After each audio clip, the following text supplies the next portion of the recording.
It's not good enough that there's a great backstory, in a sense. It's got to be great music.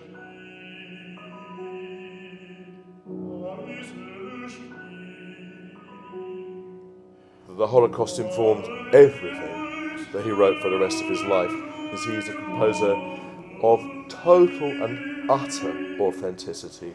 And he was just a prolific composer. Music absolutely poured out of him. This is a composer who I thought was absolutely major.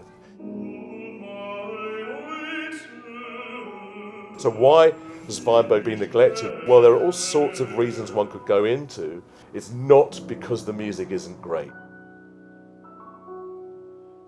The Holocaust was something very significant in my life. I'm the child of Jewish parents who were deeply affected by the Holocaust, and in the case of my mother, who lost a first cousin and other relations in Auschwitz. Other members of her family were murdered, and there's absolutely no question that had she stayed in Berlin and not come here, she would have been killed too. But it was my father actually who used to talk about the Holocaust all the time. I don't think really there was almost a mealtime when it wasn't actually mentioned, and it was full of hatred and venom, understandably bad.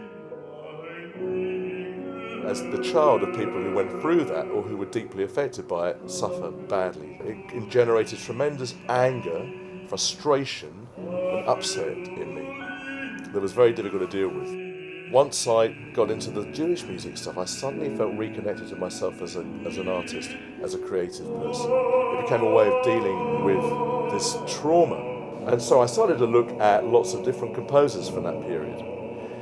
And it was the same story. I just kept going back to Weinberg again and again and again. We wanted music of real quality to sell this genius.